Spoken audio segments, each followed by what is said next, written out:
poder saludarlos por medio de este presente video y agradecer de paso la invitación cursada por el doctor Roberto Cabrera Suárez como director de la escuela en la Universidad César Vallejo en el Perú. La invitación se encontraba enmarcada en la necesidad de abordar desde el punto de vista jurídico-legal algunas consideraciones importantes que se han ido generando o produciendo por efecto del coronavirus, de la pandemia declarada por la Organización Mundial de la Salud. Si bien es innegable que pueden existir multiplicidad de enfoques con relación a las diferentes decisiones adoptadas a lo largo de nuestro continente, sobre todo con la incidencia de los pueblos y naciones suramericanas, también es importante identificar una serie de enfoques o particularidades con relación a dichas decisiones. En un primer momento podemos trazar una relación constitucional con las medidas adoptadas por la mayor parte de los gobiernos. Es más, voy a conversar un poco con relación a medidas adoptadas en la nación argentina, así como en mi país, Bolivia, y algunas consideraciones respecto a las decisiones adoptadas en el Perú, casi todas ellas enmarcadas en una misma línea. Fuera de las decisiones de orden económico, que todavía deberán ser valoradas tanto en su factor económico como financiero, voy a concentrarme momentáneamente en la salvedad de las disposiciones de distanciamiento social o de cuarentena, sobre todo una cuarentena total, partiendo de las disposiciones legales que fueron emitidas por el efecto. En el caso boliviano, por ejemplo, la secuencia de decretos supremos desde el 4198 hasta el 4205 y 206, que se han ido generando con el transcurso de los días, con el transcurso de las circunstancias motivadas por la elevación de casos de coronavirus. Lo mismo ha acontecido en la nación argentina o en la República Argentina con relación al DNU, el Decreto Nacional de Urgencia, y las medidas también adoptadas en el Perú con el mismo objetivo. Como decía, más allá de las consideraciones que podemos hacer desde un punto de vista jurídico, legal, económico, financiero, social, cultural y todas las consecuencias al entender que se trata de un fenómeno bastante complejo y que tomará bastante tiempo también el poderlo analizar, comprender y sobre todo entender cuáles son las particularidades que estarán de por medio en la transformación que trae consigo para la sociedad y para nuestras relaciones jurídicas. Más allá de todo aquello, voy a concentrarme en un aspecto que de pronto ha sido muy poco evidenciado, salvo alguna que otra experiencia, por ejemplo, del Colegio de Abogados de San Isidro, que en uno de sus webinars de hace una semana más o menos, abordaba el tratamiento del concepto de poder de policía desde un punto de vista administrativo, una charla que me agradó bastante y se les recomiendo, la efectuada por el doctor Sebastián Di Capua como directivo del instituto o el que preside el Instituto de Derecho Administrativo dentro del Colegio de Abogados de San Isidro en Buenos Aires, en Argentina. ¿Cuál es el concepto importante que tocó el doctor Sebastián Di Capua? Y que también podemos abordar desde diferentes enfoques, el del poder de policía. Esto bajo una premisa ligada inmediatamente al concepto de la aplicación de las facultades y competencias de las que se dé munido un gobierno constitucional, concretamente un órgano ejecutivo dentro de la estructura adoptada dentro de un país. Bien sabemos que un ejecutivo de orden nacional, bajo la premisa de un gobierno central, desarrolla sus funciones y ejercita sus competencias a través de instrumentos normativos y no solamente la adopción de medidas y políticas que pudieran enmarcar el desarrollo de la gestión gubernamental. Esas medidas y esas disposiciones tienen comúnmente su materialización en los denominados decretos supremos.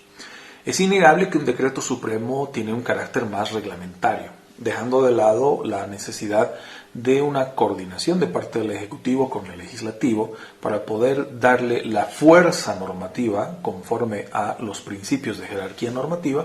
a las disposiciones gubernamentales. Sin embargo, la situación que hoy atravesamos como continente y como planeta en particular trae una serie de fenómenos a colación. Primero, la poca comprensión que tenemos de la pandemia desde un punto de vista técnico, al referirnos sobre todo a la población común, y la necesidad de que los gobiernos, sea central, sea departamental o municipal, en un esquema autonómico, como en el caso boliviano, o también el de las provincias y el gobierno federal, en el caso de la República Argentina, o la propia experiencia peruana, o de cualquier otro país de nuestro continente. La necesidad de apoyarnos en un parámetro científico, en un parámetro de confianza respecto al volumen de información que hoy se va generando y se irá generando con el paso de los días. Es innegable que al hablar de ese parámetro de confianza hay organizaciones o organismos internacionales que pueden guiar en ese criterio. En este caso concreto, la Organización Mundial de la Salud y la Organización Panamericana de la Salud. Bien sabemos que dentro de ese esquema de relacionamiento con los organismos internacionales se puede hacer alusión a una serie de acuerdos, convenios, tratados y reglamentos bajo la línea de recomendaciones que luego son adoptadas por la mayor parte de los países. Tal el caso precisamente del Perú, de la Argentina, de Bolivia y los otros países que componen el continente americano, tanto en su porción suramericana, centroamericana y norteamericana. Uno de esos instrumentos es precisamente el Reglamento Sanitario Internacional, donde ya se hace una acotación bastante importante y que creo es el punto de quiebre de los debates que se han ido generando con el transcurso de los días con relación a las decisiones adoptadas por parte de los gobiernos. En el caso de mi gobierno, en el caso del gobierno boliviano, la salvedad de la aplicación de los decretos supremos desde el 4195 hasta el 4206, además de otras disposiciones derivadas de dichas normas emanadas por el gobierno central. En una suerte de discusión de por qué esas normas no han sido elevadas al rango de ley, bueno, no todas ellas, solamente algunas, en una suerte de pugna política en la que todavía nos encontramos luego de los hechos acontecidos entre octubre y noviembre del año pasado, con la renuncia del expresidente Morales y la asunción al poder de Janine Áñez como efecto de la sucesión constitucional prevista en mi país. Trae consigo una serie de consideraciones, ¿no? Desde lo político, lo económico, lo social, lo cultural. Pero dejando de lado estos parámetros y concentrándonos en el punto de vista netamente del derecho administrativo, la posibilidad de que el gobierno central, a través de su Ministerio de Salud, pueda adoptar medidas extraordinarias como la restricción a una serie de derechos fundamentales, precisamente el derecho de la libertad de locomoción, trae consigo la necesidad de valorar si dicha medida resulta proporcional o más bien resulta exagerada o indebida, además de su efectivización. Circunstancia que ha connotado la atención de nuestro continente, concretamente en Sudamérica, como podemos apreciar, por ejemplo, con el fallo Patricio Kingston en la República Argentina, con relación precisamente a una acción de habeas corpus o acción de libertad, como se maneja en el criterio boliviano, respecto a la aplicación del DNU, del Decreto Nacional de Urgencia, similar a nuestro decreto, el Decreto Supremo 4200, que dispone la cuarentena total en el territorio nacional, de la misma forma en el territorio argentino con el DNU.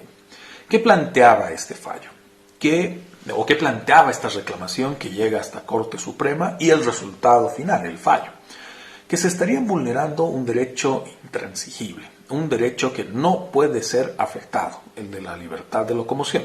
salvo las limitaciones normales que podrían ser derivadas del ejercicio de una jerarquía normativa, ergo las decisiones de una asamblea o congreso nacional, que en el caso argentino, como también en el caso boliviano, se han adoptado bajo la figura de los decretos supremos. En un análisis constitucional puede tener un asidero interesante, pero desde el punto de vista administrativo reviste también una necesidad imperiosa. Primero, la sujeción a la reglamentación que hacía alusión hace un instante, la reglamentación sanitaria internacional o el reglamento sanitario internacional, el que está en vigencia, el del 2015, al que como país nos hemos adscrito, lo mismo que en el caso argentino y también en el caso peruano. ¿Qué facultades confiere este reglamento sanitario internacional? La posibilidad de adoptar como Ejecutivo Nacional, bajo las recomendaciones emitidas por el Ministerio de Salud como responsable directo para este tipo de circunstancias, ciertas medidas extraordinarias que van desde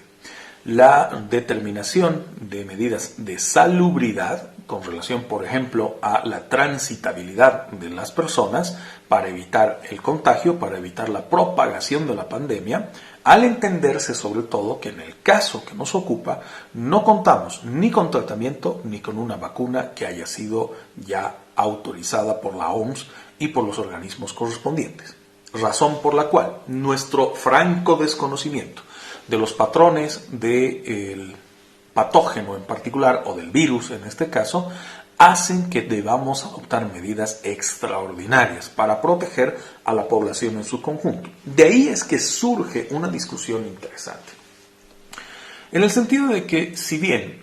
por razonable que fuere, pudiere involucrar un debate de orden técnico por parte de los congresos, en el caso boliviano, por ejemplo, trae consigo todavía una connotación de orden política y que lamentablemente ha ocasionado ciertos quiebres respecto al ejercicio de competencias por parte del gobierno central versus un Congreso o Asamblea Legislativa Plurinacional, la denominación que recibe mi país, de connotación eminentemente política y que no favorece a la toma de decisiones, salvo algunos casos en los cuales sí se ha visto un grado de coordinación aceptable.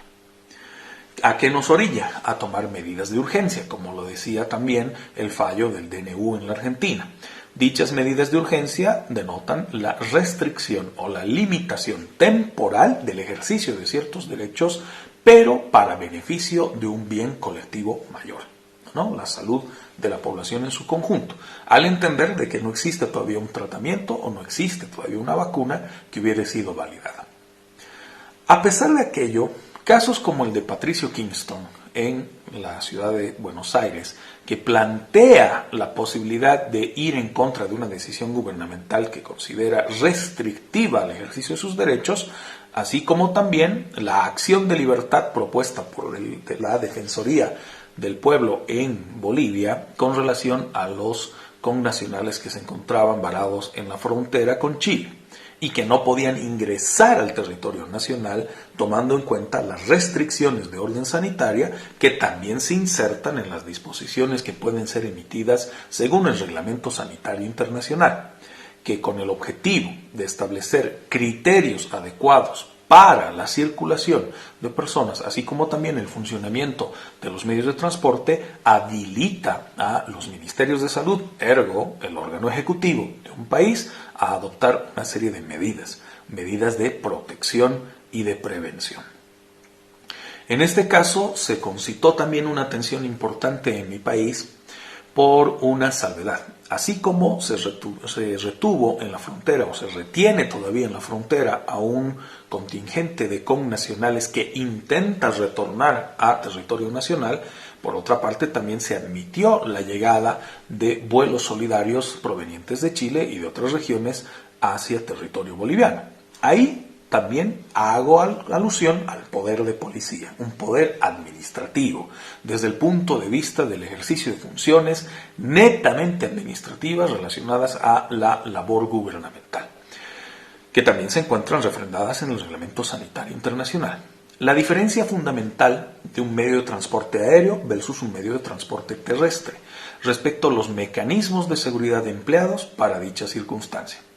Para quien conoce las fronteras de nuestros países, en este caso, por ejemplo, la frontera común que tenemos con el Perú, en el punto de desaguadero más allá del lago Titicaca, sabemos que la posibilidad de transporte y cruce fronterizo está sujeta a una serie de previsiones de protección que cada país puede adoptar respecto a su economía, respecto a flujos migratorios y obviamente en este caso a los efectos sanitarios de dicha migración o del paso fronterizo. Pero es distinto el tratamiento que le damos a una migración terrestre o mediante un medio de transporte terrestre versus un medio de transporte aéreo. Porque en el caso de un medio de transporte aéreo, por ejemplo, tenemos una serie de regulaciones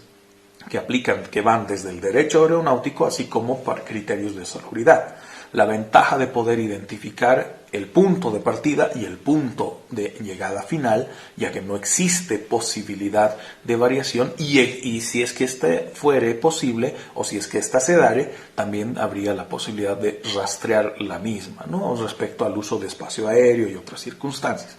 A diferencia del transporte terrestre, ya que este suele ser un tanto más caótico y que permite en todo caso una serie de particularidades que a veces van incluso en contra de la norma. El hecho de que un bus de transporte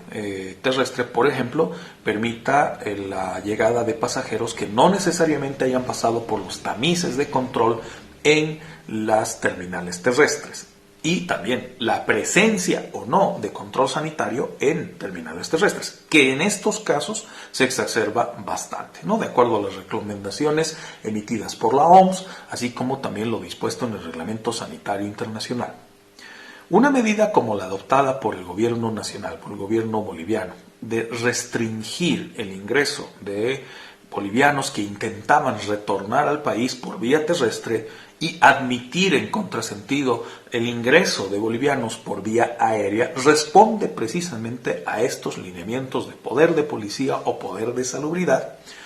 que ejercita el gobierno central respecto a los medios de transporte, teniendo, reitero, como referencia fundamental lo previsto en la Reglamentación Sanitaria Internacional o el Reglamento Sanitario Internacional, del cual obviamente somos parte al haber firmado y aceptado sus lineamientos. ¿Qué trae esto consigo? Volviendo al ejemplo de Patricio Kingston en Argentina, la posibilidad de una reclamación jurisdiccional, ¿no? El ejercicio de los derechos cuando se considera que estos son vulnerados y la recurrencia a las acciones jurídico-constitucionales que pueden establecerse para la defensa irrestricta de los mismos.